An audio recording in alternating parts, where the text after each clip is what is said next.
I want to talk to you a little bit about hate crimes, something very important to me. First off, you should never, never be ashamed of who you are, where you came from, or how you were born, or your ethnicity, or your background. We are all Angelinos. We all have rights. There's been an uptick in hate crimes. Individuals who their religion is they're Jewish, and they're just sitting there having dinner, and somebody's blatantly attacking them because of their religion. There's members of the AAPI community who are just walking in parks and getting attacked just because of their background or where they came from. Members of the Latina community, members of the African American community, members of the LGBTQ community.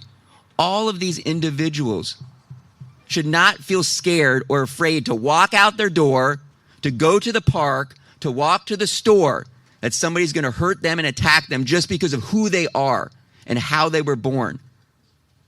We have a DA, when he first took office, he got rid of hate crimes on every case. He only brought some of them back because of media pressure. We can't trust that DA to fight for hate crimes here in Los Angeles. As soon as the media pressure dies out, what is he going to do? What is he going to do? We cannot trust him at all. Think about that. There are so many laws that I can sit up here and talk to you about that the DA is not following. I can tell you this, there's 15 cities that have now voted no confidence.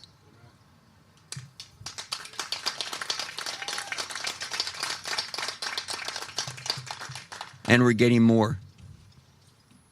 Next Tuesday we'll have more, at least 3 more. We got to keep it going. Any city you live in, any city that you have family in, you got to get them to contact their council members and their mayor.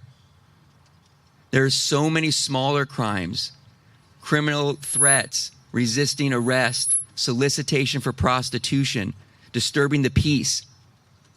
The DA is not charging those in any case at all. It's just blanket. He's not charging them. We have cities now where pimps and sex trafficking is going to start running rampant. And vulnerable members of our community are going to be trafficked. We have to do something about that.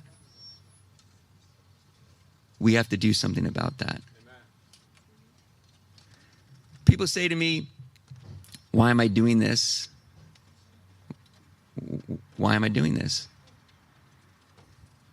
And about a week after George Gascon's policies were implemented, it was December the 15th, and I had a case of a 4-year-old little girl who was tortured and murdered. And I thought about her, and what was I going to do in that case? And then I thought about my children. I'm not leaving Los Angeles. I'm raising my children here in Los Angeles. Their safety is important to me. I'm going to fight for my children, and I'm going to fight for your children. Your children are important to me. Their safety is important to me. You have a DA who doesn't even think the safety of children is important. Can you believe that? This is an individual who actually took away allegations in child abuse and domestic violence when he first took office. He was a DA for 8 years in San Francisco. He can't come in and say he didn't know what he was doing. He knew exactly what he was doing. And go to his website. When you're sitting there collecting signatures and people come up and argue with you, tell them, go to his website. Almost everything he's implemented, he never told anybody about. Just go to his website and look at it, and you're going to see. He never told anybody about many of these things that he's done. And so, you, as members of Pasadena and members of this community, have a right to hold him accountable for the fact that he's failed all of you, failed victims, failed survivors, refused to follow the law.